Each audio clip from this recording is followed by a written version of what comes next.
Good evening, ladies and gentlemen, and welcome to a fun Friday night here at the organ.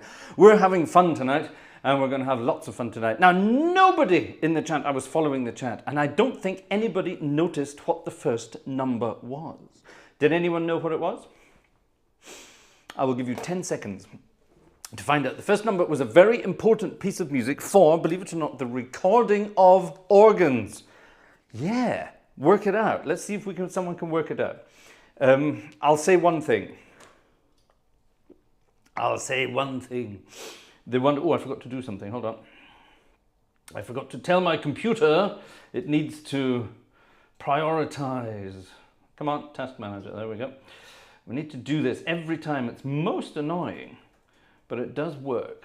Click, click, and make sure all processors are doing what they're supposed to be doing, and then we will have peace and quiet.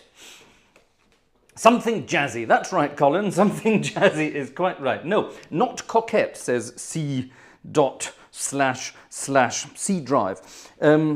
Who's C drive? Yeah, the piece of music was a Rodgers and Hart composition called Thou Swell, but it was a very important piece of music recorded by none other than, Colin, you should know this, Fats Waller. Fats Waller recorded this together with his piano teacher, James P. Johnson. They recorded it together with a little band. Fats was playing the organ, a little organ somewhere in New Jersey. James P. Johnson was playing the piano. There was a guy on trumpet and a guy on saxophone. And they recorded a few tunes together. They called themselves the Louisiana Sugar Babes, which is a wonder. The Sugar Babes. That was the first band to call themselves the Sugar Babes. Can you believe that? The Louisiana Sugar Babes. And it's one of the best recordings you will ever hear. It's probably on YouTube, actually. Go and dig it out and listen to it. Thou Swell, it's called. Thou Swell. And just give it in Thou Swell and Fats Waller and it'll come up. And there's a wonderful point in the song when Fats is playing organ and James P is striding away on the piano together. You've never heard anything swing that much in your life. It's unbelievable. And these were all recorded before Fats Waller was even the most famous piano player of his day. Can you believe that? Interesting stuff. Now, we've got all sorts of things to get through tonight. And bear with me because I'm just going to rattle through things tonight. Vanessa and I have had a rotten week. Everybody, come on, let's have some sympathy, please. We've had a rotten week, and not through any fault of you. The highlight of the week so far was our Wednesday night, where we had our private concert for the Platts, for Christine Platts, for her birthday, for Christine and Cam. And it was one of the best concerts we've ever done because it was so personal, it was so lovely. We loved every bit of it. It was great fun. And that was the highlight of the week so far. So let's see if we can match that tonight. Yeah, we've had a rotten week. Our poor doggy is not well at all. There's something rather bizarre wrong with his nose. And we think, Vanessa and I, we're trying desperately to find out exactly what's wrong with it. We think he's, everyone being sympathetic there. Oh, yes, there you are. That's how much time difference we have there. Yeah, we think he has a foreign object lodged in his nose. The problem is we can't find it. We can sometimes see it. But we've had sleepless nights now for, wie lange? 3 weeks. 3 weeks. We've had sleepless nights for 3 weeks. And on top of that, I've spent the last 3 days in the garage downstairs doing Gartshore's garage stuff. We had some rather serious repairs to do on a Gartshore's garage car. I had the entire engine apart on a car. I was doing some serious heart surgery on a car, and I was doing it at 2 o'clock in the morning to get it done. Because this weekend, starting tomorrow, snow is arriving. So, just to really sort of rub salt in the wound. Everything is coming. So tomorrow we have to empty the garage, get all the plants from Gartshore's garden into the garage, which means I have to get the car out of the garage, and it's not quite finished. So, and on top of that, we haven't slept well for about 3 weeks. I beg your pardon? Yeah, we've been to 2 different vets already so far. The problem is none of them are equipped to go digging inside a dog's nose without putting him in a complete and utter, he has to be, what's it called, knocked out completely, anesthetics, tubes, the works. And he's 12 years old, and we want to do it as, We want to get him seen to as gently as possible. But we found someone. We found a vet. And on Wednesday, this coming Wednesday, we are going to travel 300 miles to the south of Germany to visit a ear, nose and throat doctor specialist for dogs. So yeah, it's been one of those weeks. So the highlights of the week so far have been the music. So thank you very much, ladies and gentlemen, for being here. And thank you for joining us. And thank you for having some fun. I'm going to play a tune now. I'm going to dedicate it to our good friend, Joe Humans. Joe has been in touch a couple of times through the week, and Joe has been asking about Shiloh, our poor little doggy, and I've been keeping Joe up to date on how Shiloh's getting on. So I would like to play this one for Joe. Joe's surname is Joe Humans, and back in the day, Vincent Humans was a very important composer, and he composed this very, very important piece of music, which sums up my days very nicely. T for 2.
Ha! T for two.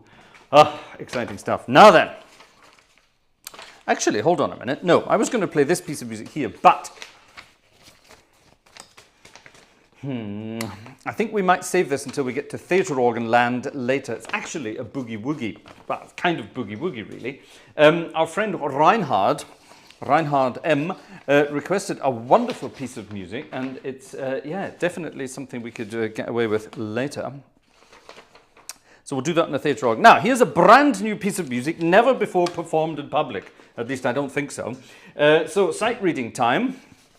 Sight reading time. And I had an email earlier today from our friend Sonea. Is Sonea with us tonight? Sonea, are you here tonight? We haven't heard from you for a long time. We got a lovely email from Sonea today, and she was asking about sight reading. How do you do it? The simple answer is, it comes with time. When I was young, I could not sight read for toffee. I really couldn't. I could not sight read anything at all. Sight reading was horrible. I didn't like it at all. And I'm stalling while I read through the music here. Ooh, that's exciting.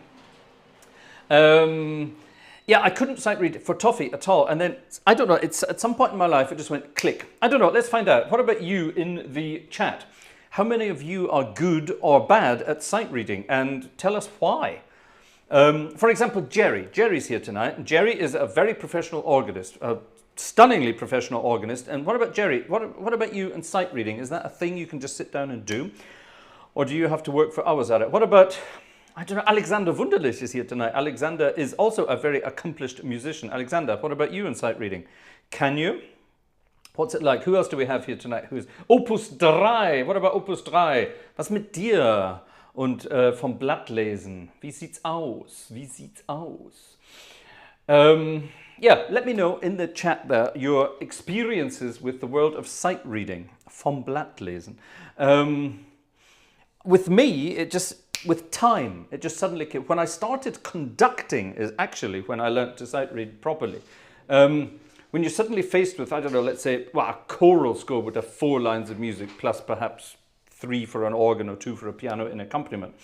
And, you know, you're constantly scanning those 4 lines of music and you're listening to other people, you know, do the work, basically. You're just controlling it. And then, of course, when you're trying to learn a score, you sit at an instrument to try and learn it yourself. So you start sort of score reading to see what's going on. And I think it's when I became a conductor, that's when I started being able to sight read better. I still cannot sight read counterpoint. Remember when I tried playing Bach not that long ago in our concerts? That didn't really work at all. So anyway, right, here we are. Enough talk. Let's get on with some sight reading. I'd like to see you sight reading. Ich lese viel vom Blatt, wenn es nicht so schwierig ist. Opus 3 said he sight reads quite a lot, as long as it's not difficult. But you see, that's the question. What is to you difficult, and what is to others difficult? We never know. We never know. It's difficult. It's difficult. It's difficult. Right. Here then is a piece of music by our friend, Gartshore Gang member and general all-round good guy, Mr. Rien Schalkwijk. And this is new. This is his opus number 4. This is brand new. I don't know if it's ever been performed in public. He just sent it to me 20 minutes before we start. Oh, he just sent it to me 20 minutes before. Vanessa printed it out as well. Ha, I was quicker. He sent it to me about 20 minutes before the concert and told me to play it with 2 feet, which I normally wouldn't do. So we need feet, Vanessa. Can we have feet, please? Can we have feet? Thank you. Click, thank you. There we are, we have feet. The idea is, the piece of music is called A Sunny Walk. So we are definitely having a sunny walk here, okay? It's allegretto. It's in the key of E flat with a middle section in the key of C. I'm saying all this out loud so that I don't get it wrong when I sight read it. And I'm not sure about the registration, but I'm just going to use the registrations I have here. There you are, the Gartshore Gang premiere of A Sunny Walk by Rien Schalkwijk.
Yeah, I like it a lot. I'm going to do that later on the theatre organ as well. I think that could be good fun on theatre organ.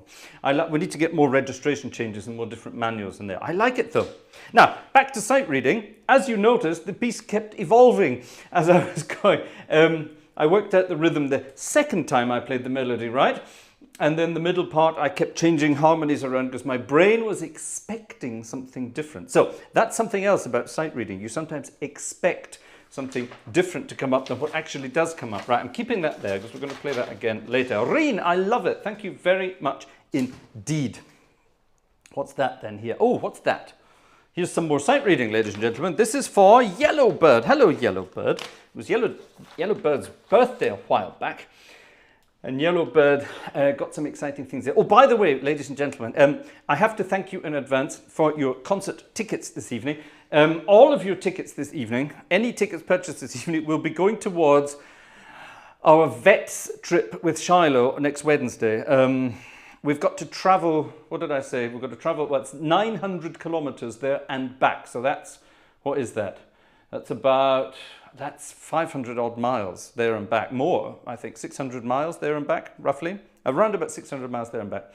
And there will be vets bills to pay as well. So anything that comes in over the weekend, we're going to put towards Shiloh's little trip. So if you want to help out Shiloh tonight, then you're very welcome, and thank you very much indeed for your help. Right, now what's this then? This is a piece of music, but oh my goodness, by Benjamin Britten. Uh-oh, I should have looked at this before I decided to play it.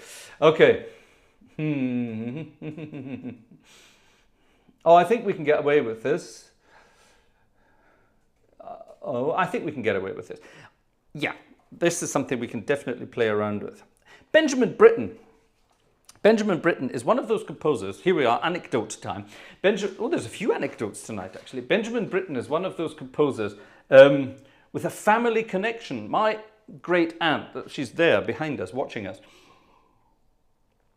spying on us. She knew all sorts of composers and all sorts of very famous people. And she knew Benjamin Britten. And I don't know why. She never told me why. But she knew lots of composers. She knew Vaughan Williams very well, whatever that meant.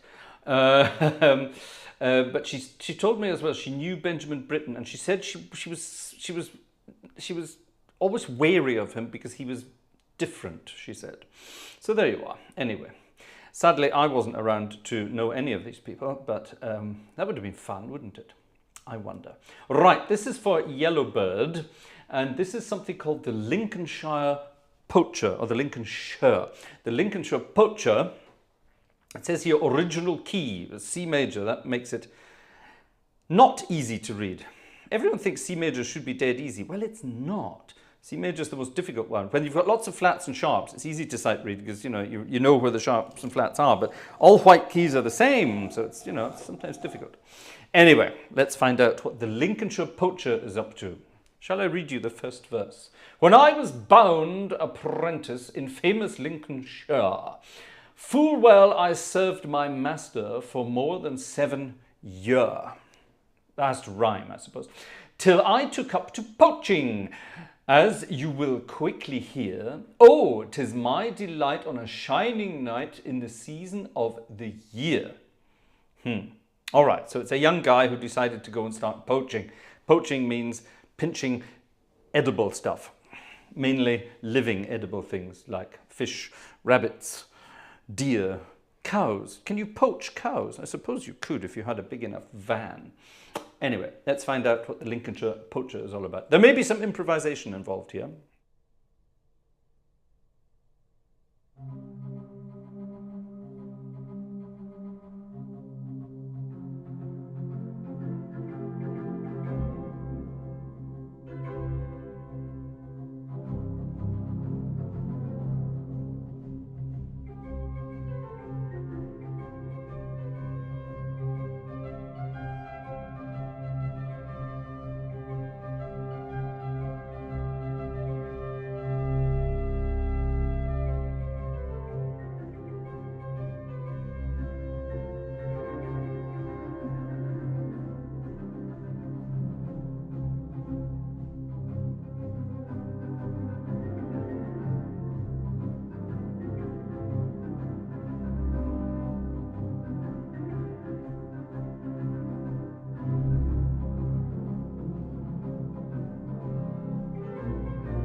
Sorry. Vanessa disappeared during that one. She went down to keep an eye on Shiloh, who's snorting and sniffling around. It's the most awful noise. But we hope he's all right. Right, the Lincolnshire Poacher, that was not the Benjamin Britten version. As I was sight reading that, I thought, good God, what are those harmonies? It's sort of typical typical Benjamin Britten harmonies that have nothing to do with the melody that's going on there. So I hope you enjoyed my version nonetheless. Oh, 'tis my delight. There's a big long O every time in every verse. I like those old tunes like that, sort of Lincolnshire. I'm not sure what's very Lincolnshire about it. It sounds it's almost Cornish, or even Irish, actually, I suppose, from the melody. Interesting stuff. Right, now. Well, hold on a minute. Yes, we do. Here it is. We have an international request. I got this, again, about 20 minutes before the concert started, from our friend Pan Lomito. And Pan Lomito is with us this evening. Pan Lomito, you are here, aren't you? I've seen your name there somewhere. Pan Lomito, calling Pan Lomito. Vanessa, Pan Lomito? Was ist mit Pan Lomito? Ist hier heute? Ja, ne? Yes, Pan Lomito is here. Our friend Pan Lomito is here. Pan Lomito is, of course, something culinary, if you don't know. Very exciting. We have a South American connection, you see. Wir müssen uns mal was einfallen lassen, ne? I beg your pardon? Wir müssen uns mal was einfallen lassen, Ja. ob die Leute am Adventskonzert so Lesungen haben wollen. Oh. Könntest du ja mal fragen. Soll ich so Well, eine Vanessa just had a nice idea. Soll ich mal so eine Umfrage machen? Yes, Vanessa is going to do a poll in the chat. She's going to do a poll. It's to do with Advent. Now, can you believe the year has passed that quickly? Next Sunday is the first Sunday in Advent. I'm not in Christmas mood yet. I haven't had time to get into Christmas mood yet. So yes, there's too much going on. We need to get into Christmas mood. Right, now, our friend Pan Lomito is originally from, I beg your pardon? Wo kann ich das denn machen? Deswegen bin ich nicht mehr da. Wie kannst du machen? Wo ist mein Umfragebutton? Hä? Ist nicht mehr da. Ja, du musst das wegmachen. Wie kriegst du das denn weg? Nee, du musst die Dings wegmachen. Doch, natürlich. Rechts? Hä? Oh, can't you do polls anymore in the chat? Vanessa, recherchier mal. Where were we? Yes, Pan Lomito, our friend, originally from the Netherlands, but now deep in the south of South America somewhere. Habt ihr das Bosch nicht oder was? I beg your pardon? Viele fragen, was Advent ist. What is Advent? Advent? The time before Christmas, the 4 weeks before Christmas, people. Advent Sunday, the first Sunday of Advent, second Sunday of Advent, third Sunday of Advent.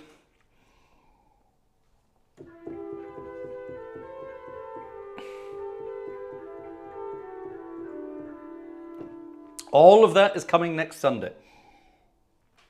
Not this Sunday, next Sunday. 27th. Oh, it's my mum's birthday on the 27th.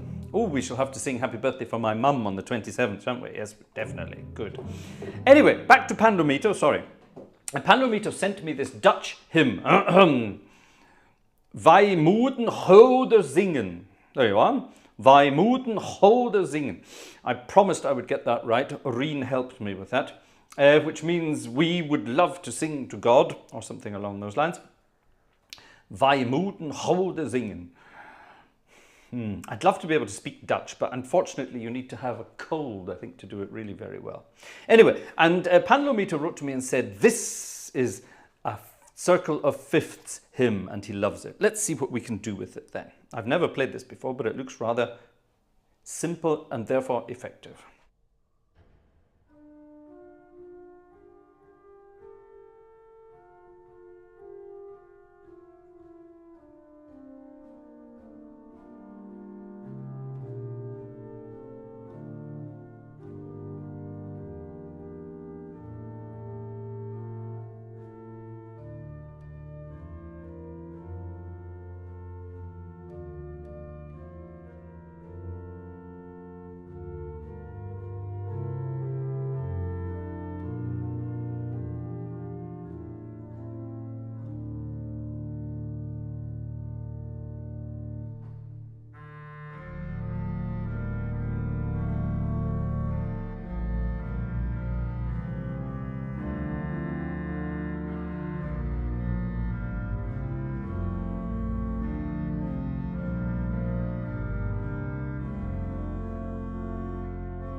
I like it.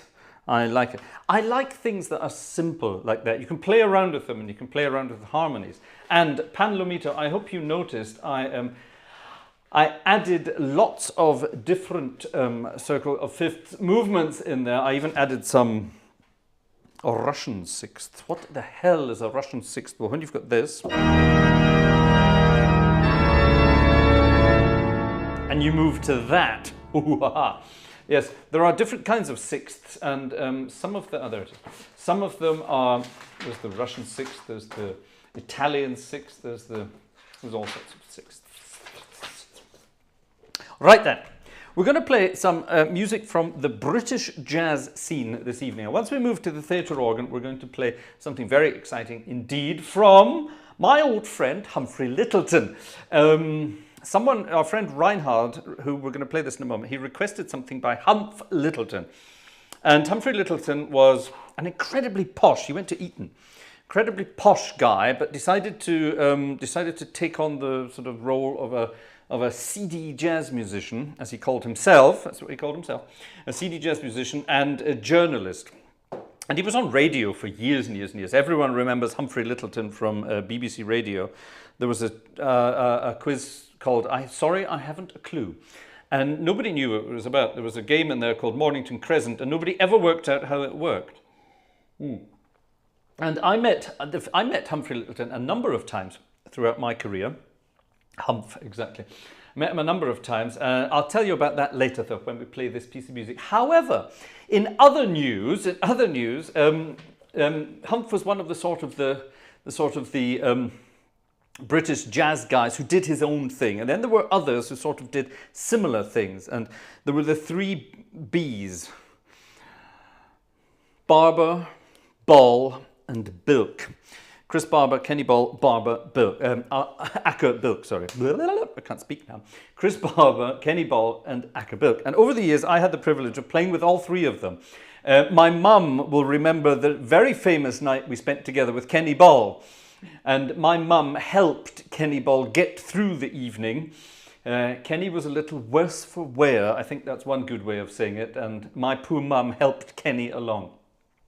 When I was growing up, Kenny Ball was sort of, his music was always on in the house. And, they always say, never meet your heroes. Well, that definitely worked for my mum that night. So here, tell us, please. Tell us your anecdotes with poor old Kenny Ball that night. However, from the Chris Barber band, his clarinetist, who for years was Bernd Brandsma, a Dutch guy, he get to play this piece of music featured, and the British version of it started with Chris Barber. Chris Barber started this tradition, and it started, of course, with Sidney Bechet back on the soprano saxophone, but Chris Barber took it to turned it into a clarinet number. And his star clarinetist always got to play it. And Bert Brandsma was Chris's last clarinetist. When my old band boss, Rod Mason and his Hot Five, I was one of Rod Mason's Hot Five, get it? When Rod died, Chris was touring Germany at the time, and I picked Chris and Bert up. They were playing in Bonn, I think, or near Bonn. I picked them up. And we went together to Rod's funeral, and it was a lovely touch for Chris to be there, because Chris and Rod had played together for years, and Chris even appeared on some of Rod's records. So there you are. Anyway, the British jazz scene, a wonderful scene, and this is one of the most famous pieces of numbers from it, although it's not even British. And I'm going to dedicate this actually to Rien Schalkwijk for his daughter, his petite Fleur.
Don't forget to snap your fingers for the old cha-cha-cha time.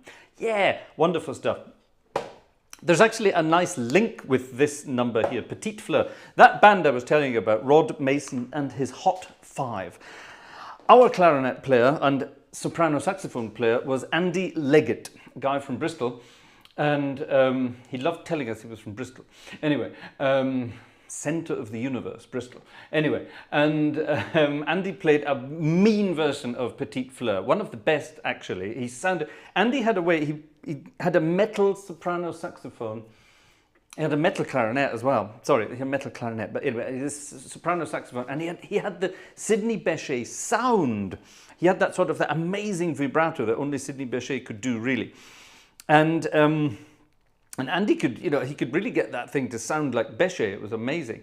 And Andy recorded a CD, he recorded 2 CDs, Shades of Bechet, 1 and 2. He called them. I played on number 2.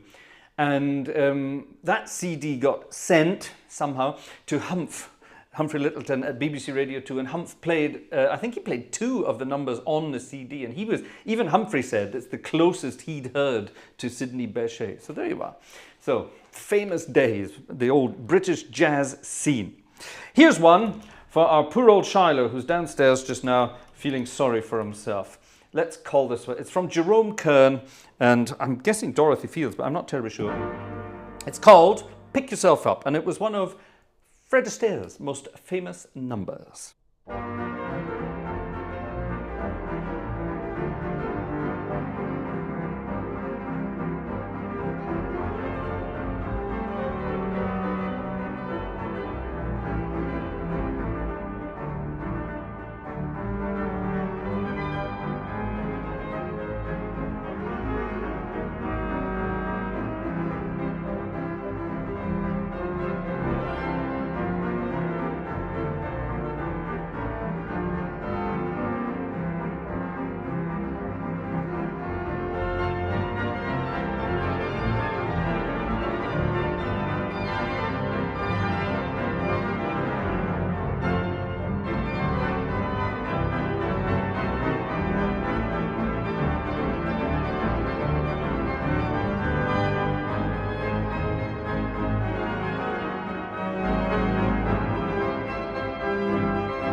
pick yourself up. Music for people who keep falling over.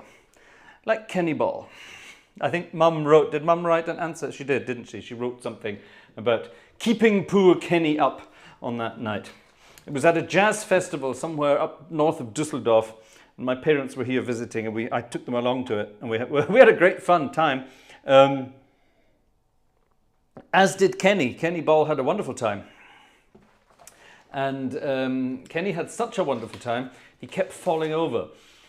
And at one point he actually just collapsed flat on his face, but got up and grabbed his trumpet and off he went again. Poor Kenny. Poor Kenny. Actually, talking about Kenny, it's in here somewhere. It's got to be in here sometime. M-I. It's got to be in here somewhere. Kenny was famous for playing a particular tune. It's not very politically correct at the moment, but it's a nice tune nonetheless. I think someone mentioned it, Jeff mentioned it, someone mentioned it in the chat earlier. It's a great tune, and I think we'll play it just for fun. Midnight in a capital city that is currently not politically correct.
I'm not sure I've ever played that on an organ before.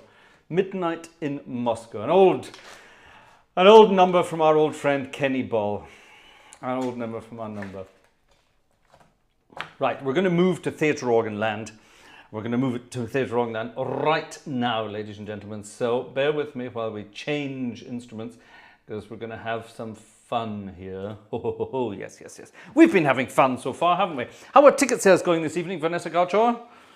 She's looking at me with that look again and doing that sideways thing. Now, if you're in India, I think that means yes, but in Europe, it means I beg your pardon? She says it's okay. We know what okay means. That's Vanessa being polite. That's Vanessa being polite.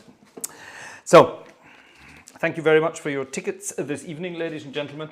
We do indeed appreciate all of you and everything. Thank you very much indeed.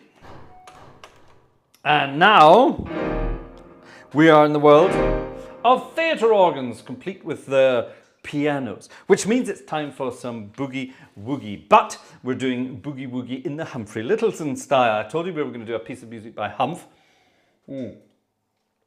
Humphrey Lyttelton, he became very, very famous in the 1950s in Britain with his trad jazz, as he called it. He called it trad jazz himself, which is not actually true. Classic jazz is the politically correct term. And this was this resurrection of New Orleans style jazz from the early days of jazz that sort of appeared a few years later. And a lot of people did it, and a lot of people did it in very different ways. There was a guy who started it called Ken Collier. And Ken Collier was very, very, very strict about it. You were only allowed to play certain tunes according to the way they were recorded by the original artists in the day, which is of course nonsense because the original artists only ever played it that way once for the recording. Don't forget, we're talking about 78 shellac records here. And so every time those bands themselves played live, they played different every time. So Ken was talking nonsense, basically. But a lot of other people came up with it, came up with this idea of resurrecting the old tunes and the old arrangements from the trad jazz days, from the classic jazz days, and became very, very famous with it. So we already had the Barber, Ball and Bilk trio.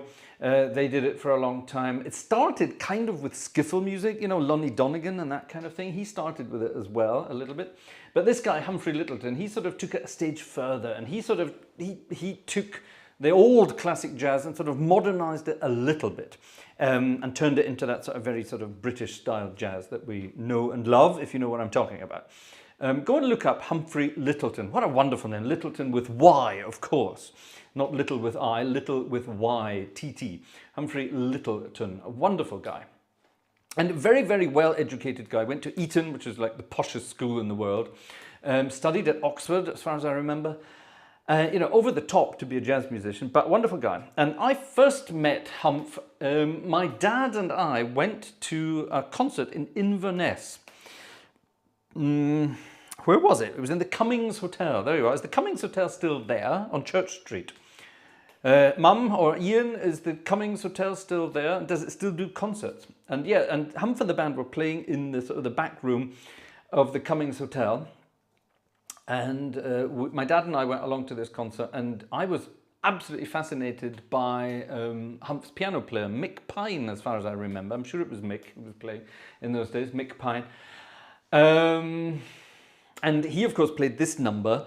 And Mick Pine also played the most amazing Fats Waller number that night as well. I think he played the original Honeysuckle Rose. It's not still around the Cummings Hotel? Oh, no. Ian says yes. All right, so we have a disagreement here. We have a disagreement here. We must decide. So, all right, who do I believe? I obviously believe my mum first. Obviously, my mum's from Inverness. Ian's not even from Inverness. So, do we trust Ian there? Don't know. He says sorry. No.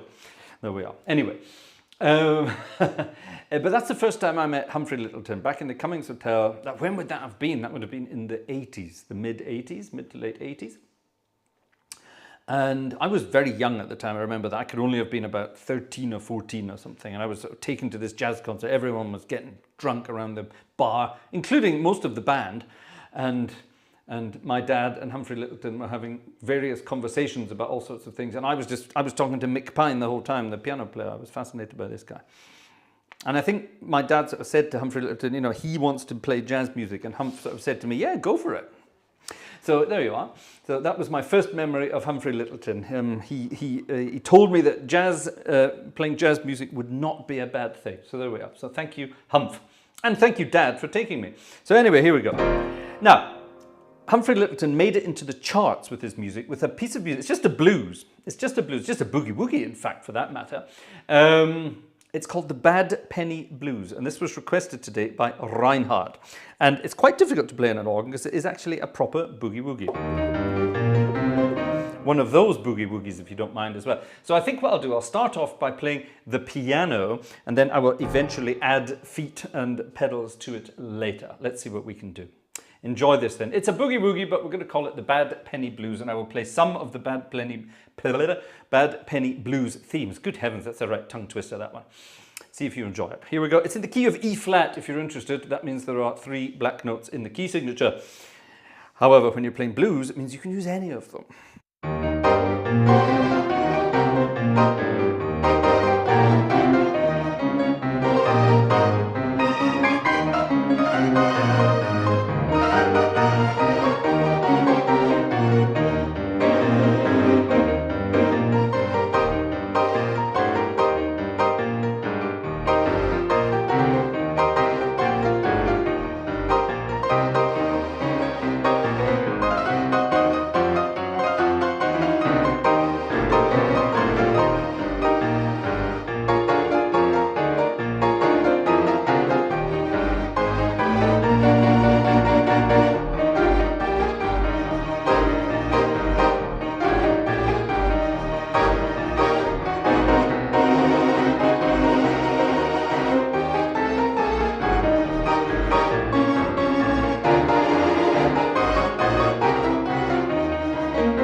My version of Humphrey Lyttelton's Bad Penny Blues, which is, you've got to be careful it doesn't turn into Ray Charles's doing the mess around, which is very similar, yeah? The mess around.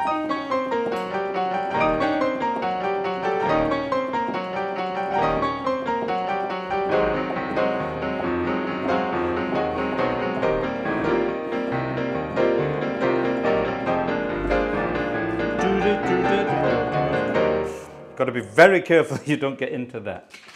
Ray Charles and the mess around. Yeah. And yes, I met Ray Charles as well. I played with Ray Charles a couple of times, and oh my God, it was the one of the many musical highlights of my former life. I call it my former life because I don't live like that anymore. Qu'est-ce que c'est ça? Das ist von Programming Be Like. Er hat dafür gespendet. Is it? Programming. Did he send it, or did you look it up? This is the very sort of thing. Ah, no, that's a hymn. Hold on, microphone off time. We have to do a quick internal talk.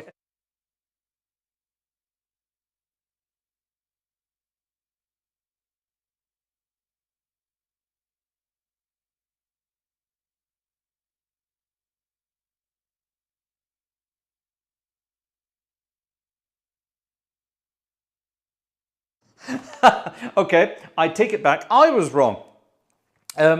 Someone called here, what's his name? Programming Be Like. Hello, Programming Be Like. And he very generously sent us a donation to the channel as well. So thank you very much indeed. That's very kind of you indeed. And I read it. I read it on the way past. Let me click on it again. He wrote, "May I request a piece of music?" And I wrote, "Just the Very Thought of You," which is of course a jazz tune. So I was getting ready to play Just the Very Thought of You, which is a lovely tune. But actually it's Jesus, the Very Thought of Thee, which is a very nice hymn. Now then, it's a sort of it's a very old hymn. But I think on a theatre organ, we're going to have to turn it into, a gospel hymn really, aren't we? So with your permission, Programming Be Like, I'm going to turn it into a gospel hymn. Let's see what we can do.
Yeah. Yes, I love it. Now, somewhere, where was it? Oh, somewhere in Michigan. Back in, I don't know, God knows when, 2003, 2002, 2003, something like that. I was in Michigan and I got to play a few theatre organs, including the legendary Fox Wurlitzer in the wonderful Fox in Detroit, the Fox in Detroit, wonderful.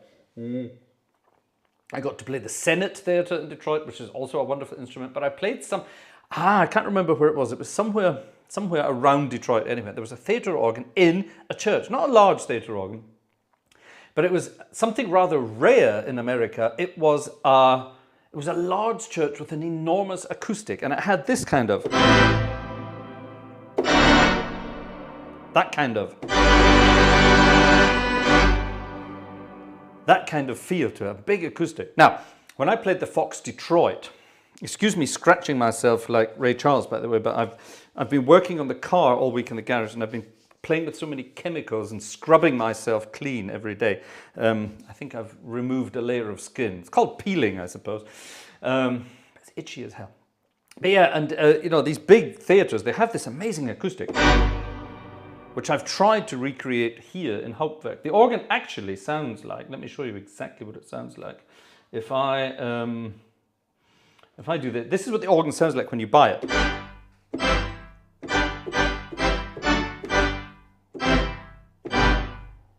No acoustic whatsoever, and I don't like that, so I added my own reverberation.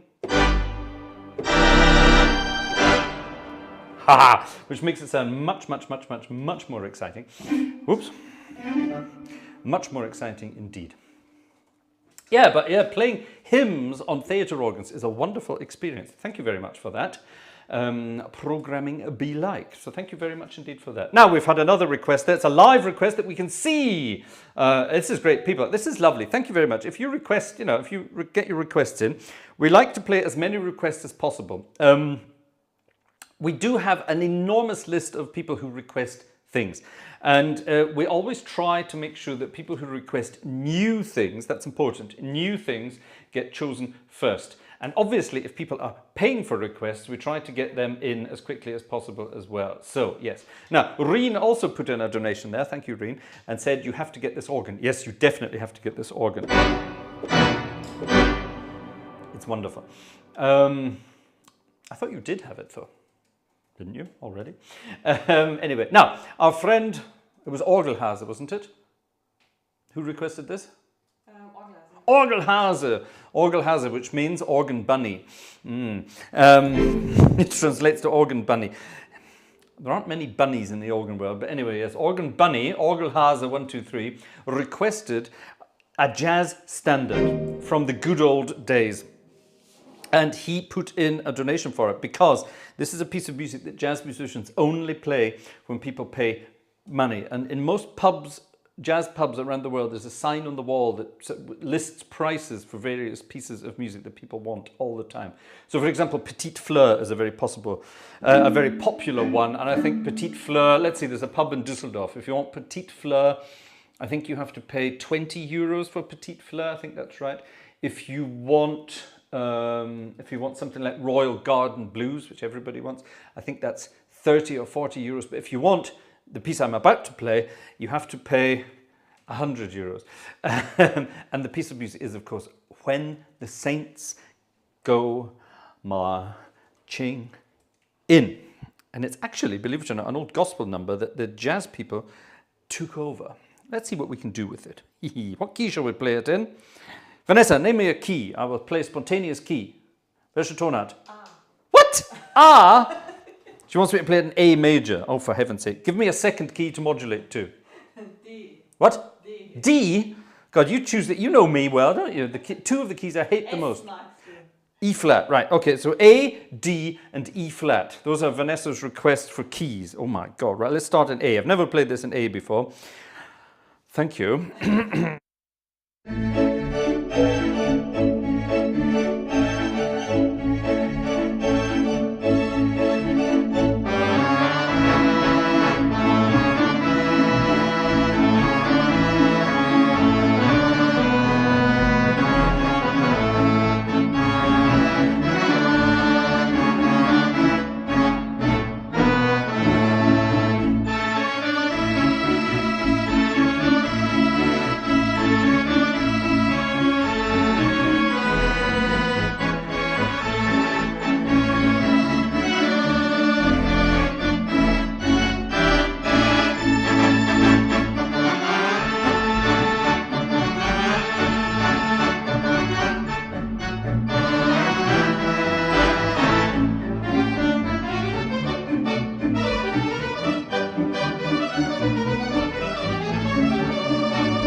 Cadillac Boogie. The Cadillac Boogie. I'm guessing that's just a boogie. Who's that by?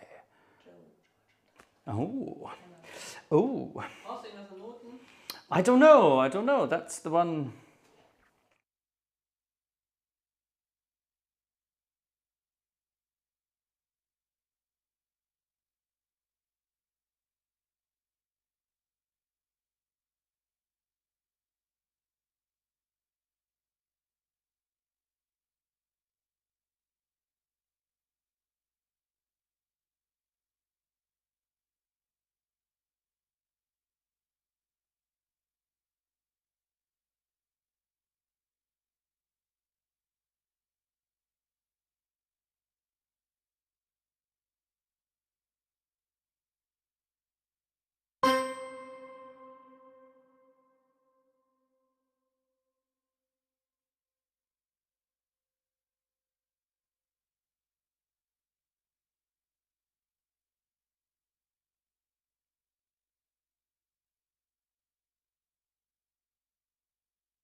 Ha! Sorry. We were listening to a piece of music in the background there. We had a request. Yeah, we had a request there for a piece of music by Jimmy Liggins. I've no idea who that is. I've never heard of him.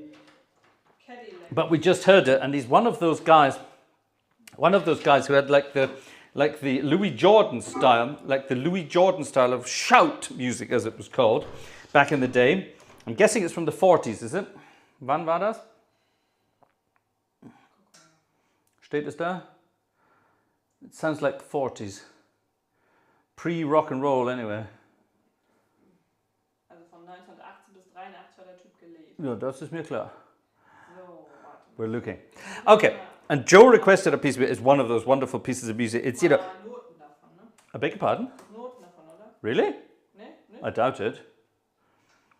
Vanessa's looking to see if she can even find music for this. I doubt there will be music for it because it's an old hey Baba. It's a kind of a hey Baba rebop, that kind of thing, and a lot of pieces in that style. Oh, I think we need what registrations am I on here? I'm on my big band registrations on. Yeah, it's that kind of thing. No, oder? No. Yeah, great fun. Julian, it's not my mum's birthday yet. It's my mum's birthday on the 27th.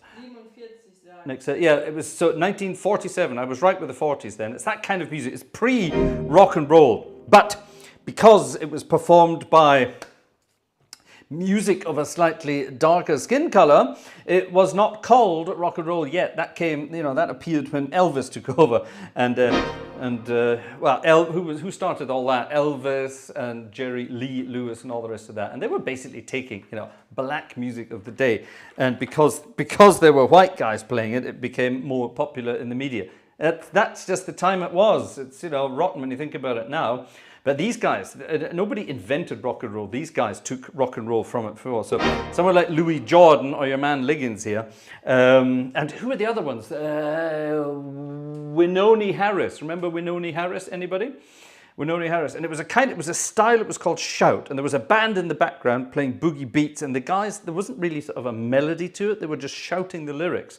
Hollering is another way they called it. That was earlier. Hollering came first and then shout. And that kind of stuff. Absolutely wonderful. Let's see what we can do with it then. It was in C, wasn't it? In the key of C. Let's see what we can do. So it's basically a boogie woogie, but it's a sort of it's a more rhythm and blues kind of thing. Let's see what we can do with it.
Oh, something like that.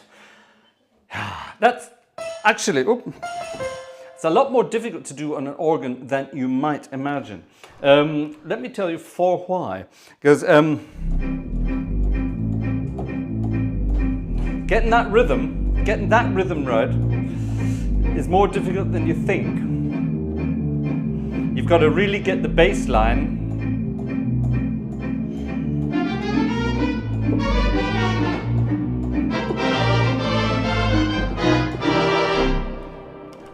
When you add the cymbals and all that kind of stuff later, the thing is, you could play it like we did our Bad Penny Blues.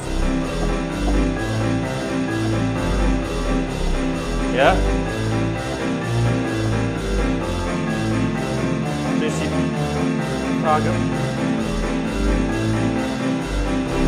You can play it straight like that, yeah? Or you could play it the really sort of the... or the really jazzy stamp, but there's a thing sort of in between, and that's what the shout music is all about. It's sort of in between, and it's quite difficult to do.